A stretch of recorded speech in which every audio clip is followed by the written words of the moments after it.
थांब बाळा, तू पुढे जाऊ नकोस. ज्या चिंतेने तुला ग्रासलं आहे त्यावर आज साक्षात स्वामींनी निरोप पाठवला आहे. देव आज म्हणत आहे, बाळा, मी दिलेलं दान हे शाश्वत असते, ते कोणीही हिरावून घेऊ शकत नाही. आता रडणे बंद कर आणि माझ्यावर विश्वास ठेव. आनंदाने, उत्साहाने आणि साक्षात स्वामीच्या साक्षीने तुझ्या चेहऱ्यावरचं तेज पाहून समोरचा सुद्धा गोंधळात पडला पाहिजे. होय बाळा, बघ, तुझ्या सर्व इच्छा आता मी पूर्ण करणार आहे, कारण तू माझा लाडका भक्त आहेस आणि मी तुझ्यावर खूप प्रेम करतो.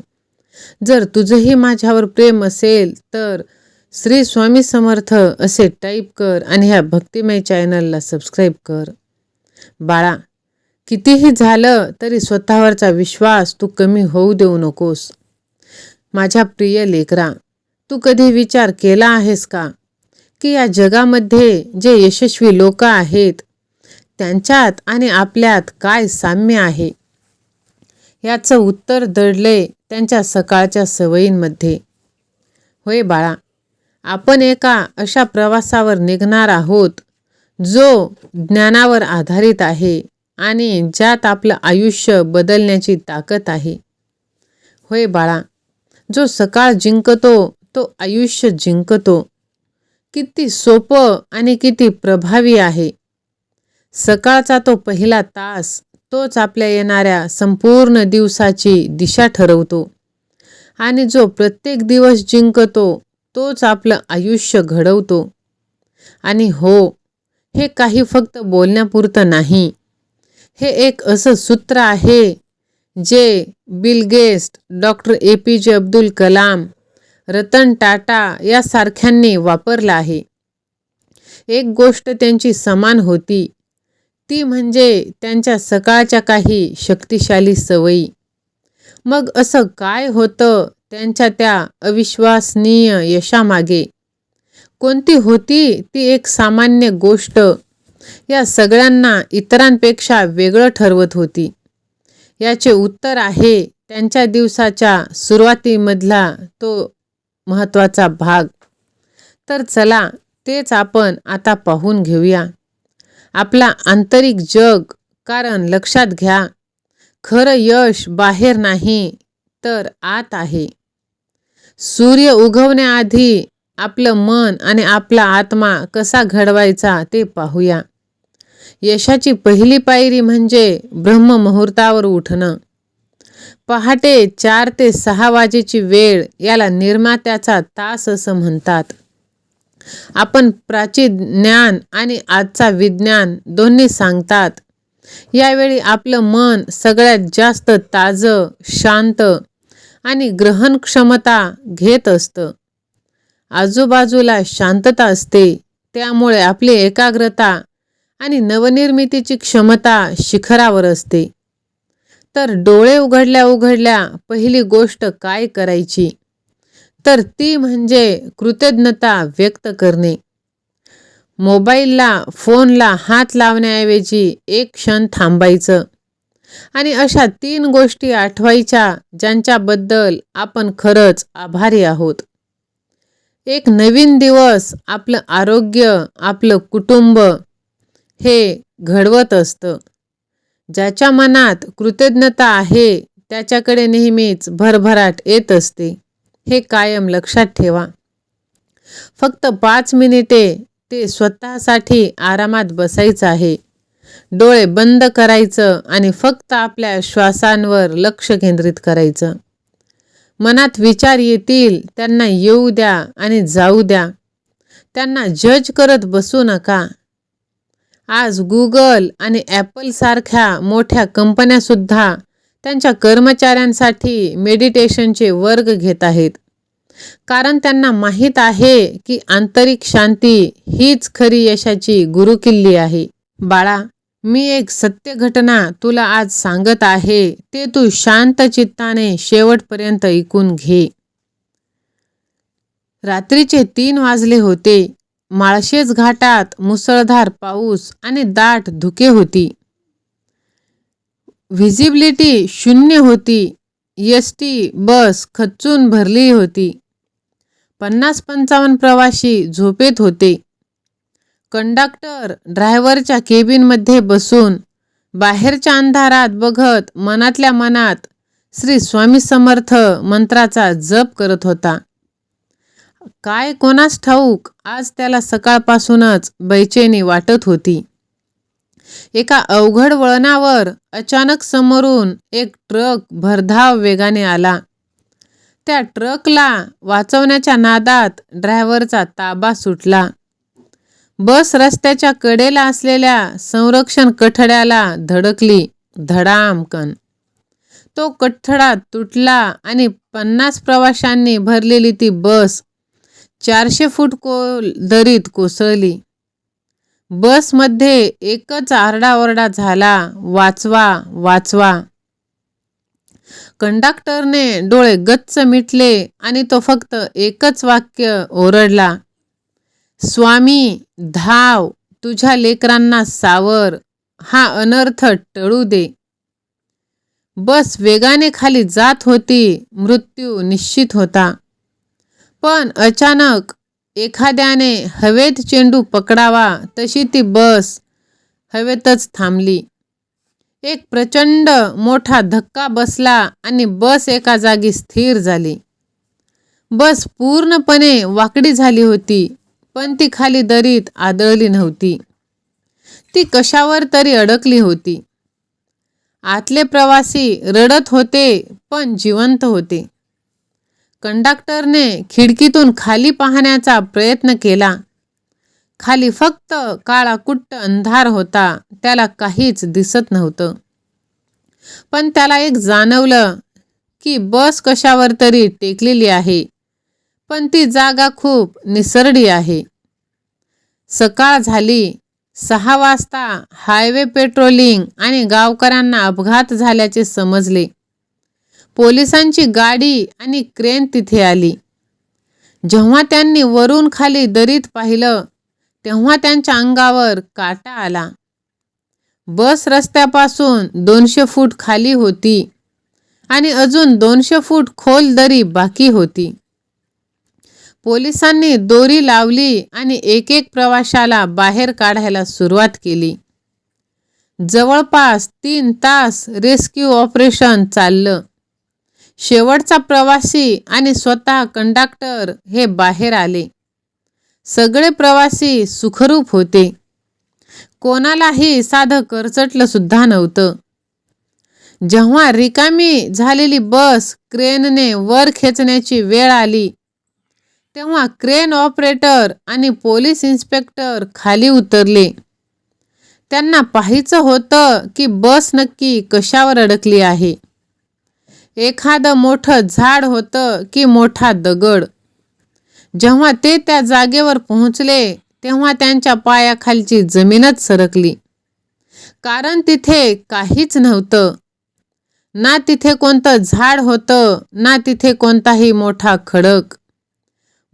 ती बस ज्या जागेवर थांबली होती, ती फक्त एक लहानसं झुडूप होतं, जे एका माणसाचं वजन सुद्धा पेलू शकणार नव्हतं. मग 50 प्रवाशांची टनावारी वजनाची लोखंडी बस 3 तास हवेत कशी काय तरंगत होती? पोलिसांना वाटलं त्यांना भ्रम झालाय. पण जेव्हा त्यांनी बसच्या खालच्या भागाला पाहिलं, तेव्हा त्यांना उत्तर मिळालं. बसच्या खालच्या लोखंडी पत्र्यावर चिखलाचे नाही, तर कुंकू आणि चंदनाचे 2 प्रचंड मोठे हाताचे ठसे उमटले होते. ते हात सामान्य माणसाचे नव्हते. ते हात इतके मोठे होते की एका हाताच्या पंजात अर्धी बस मावत होती. ते दृश्य बघून इन्स्पेक्टरने तिथेच आपली टोपी काढली आणि त्या हाताच्या ठशातून येणारा सुगंध इतका तीव्र होता की माळशेज घाटातल्या त्या दरीतला कुबट वास नाहीसा झाला होता. कंडक्टरला जेव्हा हे समजलं, तेव्हा तो वेड्यासारखा रडू लागला. माझ्या स्वामींनी झेललं आम्हाला. त्यांनी स्वतःचे हात लावले खाली. त्या अपघातात विज्ञानाचे सगळे नियम तुटले होते. गुरुत्वाकर्षण खोटं ठरलं होतं. फक्त एकच सत्य होतं, ती म्हणजे भक्ताची हाक आणि स्वामींची धाव. ज्या बसचे तुकडे व्हायला हवे होते, ती बस स्वामींच्या हातावर एखाद्या फुलासारखी सुरक्षित होती. तुम्ही कितीही खोल दरीत कोसळलात तरी चालेल. जर तुमची श्रद्धा वरच्यावर असेल तर तुम्हाला झेलण्यासाठी तो हात नेहमी तयार करत असतो. दिगंबरा दिगंबरा श्रीपाद वल्लभ दिगंबरा. सहमत असाल तर होय स्वामी, मी तुझंच बाळ आहे असे टाईप करा आणि हा संदेश आपल्या प्रियजनांना शेअर करा. देव म्हणतात, बाळा, तू या जगात कोणावरही विश्वास ठेवू नकोस, पण तुझ्या भगवंतावर जर तुझा विश्वास असेल तर मनातून उतरलेल्या लोकांना मनातूनच काय, डोक्यात सुद्धा ठेवू नकोस. आणि बघ नंतर आलेला तुला अनुभव. काही माणसं तुझ्या आयुष्यात इतकी जवळ येतात आणि तू त्यांच्यासाठी सर्व काही करत असतो. अगदी स्वतःचा विचार सुद्धा करायचं तू विसरून जातो. पण एकदा का तेच लोक तुला दूर करतात, दुर्लक्ष करतात, तेव्हा तुझं मन अक्षरशः मोडून जातं. तू त्यांच्या आठवणींमध्ये अडकून राहतोस. त्यांची प्रत्येक वागणूक पुन्हा पुन्हा आठवत राहतोस. पण बाळा, सत्य हेच आहे की जे लोक मनातून उतरतात ते मनातूनच काय, डोक्यात सुद्धा राहायला नकोत. कारण त्यांचं अस्तित्वच तुझी शांतता हरवत असतं.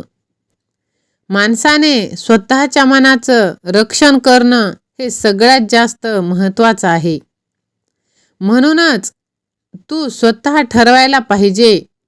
ज्यांनी तुझं मन तोडलं, तुझा अपमान केला, तुला दुःख दिलं, त्यांच्यासाठी आता तुझ्याकडे ना जागा उरली आहे ना वेळ. आता काळ आहे स्वतःसाठी जगायचं, शांततेसाठी जगायचं. एखाद्याला किती जवळ घ्यायचं हे ठरवताना तू स्वतःला विसरू नको. अनेकदा प्रेमात, मैत्रीत किंवा नात्यात आपण समोरच्या व्यक्तीला इतकं महत्त्व देतो की आपल्याच अस्तित्वाची किंमत आपल्याला उरत नाही. सुरुवातीला ते लोक खूप चांगले वागतात, पण नंतर त्यांचा स्वभाव बदलायला लागतो. ते बदलायला लागतात आणि तिथे आपल्याला मात्र त्रास होत असतो. तर हेच बाळा, हेच तुला आता त्रास बंद करायचा आहे. खूप झालं आता सहन करणं. सुरुवातीला ते खूप जवळचे वाटतील, पण जेव्हा ते तुला सोडून जातील तेव्हा आपल्याच सावलीपासून आपण घाबरायला लागतो. म्हणूनच बाळा, कुणालाही इतकं स्थान देऊ नकोस की नंतर स्वतःलाच तुला शोधत बसावं लागेल.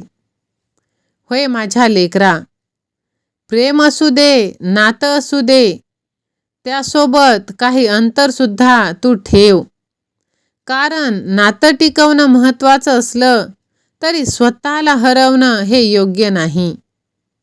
बाळा, जे लोक तुला सतत दुःख देतात त्यांच्या वागण्यामागचं कारण समजून घ्यायचा अट्टहास तू सोडून दे. तुला वाटतं की कधीतरी ते लोक तुझ्या प्रेमाचं, तुझ्या सहनशीलतेचं महत्त्व समजून घेतील, पण असा दिवस फारच क्वचित येतो. अनेकदा असे लोक आपल्या सहनशक्तीचा गैरफायदा घेतात. तू त्यांच्या वागणुकीला समजून घेण्याचा प्रयत्न करत असताना ते तुला अधिक दुखावत राहतात. त्यामुळे स्वतःचं मन समजून घे. स्वतःची भावनिक गरज ओळख. कारण शेवटी तुझं मनच तुझं खरं पाठीराखा आहे. दिगंबरा दिगंबरा श्रीपाद वल्लभ दिगंबरा. सहमत असाल तर स्वामी सेवा आणि मी असे टाईप करा आणि हा संदेश तुम्ही आपल्या प्रियजनांना शेअर करा. माझ्या प्रिय बाळा, ज्यांनी तुला दुःख दिलंय, ज्यांनी तुला तोडलंय, त्यांनाच तू सतत डोक्यात ठेवलंस, सारखं त्यांचाच विचार केलास, तर स्वतःला शिक्षा तू देत आहेस. कारण मन एकदा दुखावलं की त्या दुखण्याचे विचार सतत डोक्यात फिरत राहतात आणि आपण अधिक थकत असतो. पण अशा लोकांबद्दल वारंवार विचार करणं म्हणजे पुन्हा पुन्हा स्वतःला दोष देणं आहे. ते लोक कधीच तुमचं दुःख समजून घेणार नाहीत. त्यामुळे बाळा, त्यांचं नाव, त्यांची आठवण आणि अस्तित्वसुद्धा डोक्यातून काढून टाक. तुमचं डोकं हे समाधानासाठी आहे, दुसऱ्याच्या विषासाठी नाही. बाळा, तुमचं मन कोणाच्या रागामुळे किंवा दुर्लक्षामुळे अशांत होऊ देऊ नका. अनेकदा एखाद्या व्यक्तीच्या वागणुकीमुळे आपण तासनतास विचार करत राहतो, पण त्या व्यक्तीला त्याचा काहीही फरक पडत नाही. मग आपण स्वतःलाच हा त्रास का करून घ्यावा? तुमचं मानसिक आरोग्य कोणत्याही नात्यापेक्षा जास्त महत्त्वाचं आहे. म्हणून अशा विचारांनी स्वतःची शांतता तुम्ही हरवू नका. स्वतःसाठी मनशांती जपणं ही स्वतःवरची जबाबदारी आहे आणि ती जबाबदारी इतर दुसऱ्या कोणाची नसून आपली स्वतःची आहे. होय बाळा, एकाच जखमेवर पुन्हा पुन्हा फुंकर घालणं म्हणजे स्वतःच्या दुखण्याला पुन्हा जागं करणं आहे. जखम भरत असते तेव्हा जुनी आठवण आली की ती पुन्हा उघडते. मनाने विसरलं तरी मेंदू विसरत नाही. म्हणून अशा आठवणी मनातून आणि डोक्यातून काढून टाक. बाळा, विसरणं ही सुद्धा एका प्रकारची फुंकर असते, जी स्वतःलाच दिली जाते. आता स्वतःलाच ही माया, हे प्रेम तू जे आणि जिथून त्रास मिळतोय तिथून स्वतःला दूर ठेव. आणि कोणीच तुझ्या सोबत नसेल तरी चालेल, कारण साक्षात भगवंत तुझ्या पाठीशी आहे, तर मग घाबरतोस कशाला? श्री स्वामी समर्थ. जय जय स्वामी समर्थ. सहमत असाल तर होय स्वामी आई असे टाईप करा. देव आज म्हणत आहेत, बाळा, जे लोक तुम्हाला गमावूनही शांत आहेत, त्यांच्याशी पुन्हा कधीच तू जोडला जाऊ नकोस. कारण जर ते खरे असते तर ते तुमच्या आयुष्यातून गेलेच नसते. जे तुम्हाला खरं प्रेम देतात त्यांना तुमचं अस्तित्व गमावण्याची भीती नसते. अशा लोकांवर विश्वास ठेवण्याऐवजी स्वतःचं आयुष्य सुंदर करण्यावर तुम्ही लक्ष द्या. ते परत येतील या भ्रमात जर तू जगलास तर सध्याचं आयुष्यसुद्धा उदासीनतेत तुझं जाणार आहे आणि सतत चिंता तुला सतवणार आहे. म्हणूनच बाळा, तू फक्त तुझ्या स्वामी आईला साद घाल, हाक मार आणि तिच्या दिशेने तू फक्त एक पाऊल टाकून हात पुढे कर. बघ, स्वामी आई सदैव तुझ्या पाठीशी असणार आहे, हे तू कायम लक्षात ठेव. आणि जर तुला विश्वास असेल तर लव यू गॉड असे टाईप कर. कारण बाळा, स्वतःवरचा विश्वास हाच खूप महत्त्वाचा आणि मौल्यवान आहे. बाळा, जे गेलं त्यांना जाऊ दे, ते गेलेच आहे. तिथे आपण दुःखी राहून काहीच नाही मिळणार. हे स्वीकारणंच शहाणपणाचं लक्षण आहे बाळा. ज्यांनी तुझं मन समजून घेतलं नाही त्यांचं बोलणं विसरून जाणं हेच महत्त्वाचं. एखाद्या क्षणी तू शांत राहतो, शून्यात पाहतो, पण त्याचा अर्थ तुला समजत नाही असं मुळीच नाही. तू ओरडला नाहीस म्हणून तुझी वेदना समजून घेण्याची तसदीही घेतली जात नाही. अशा लोकांसाठी तू कितीही बोललास तरी त्यांना कधीच समजणार नाही. आता स्वतःलाच तू समजून घे. श्री स्वामी समर्थ.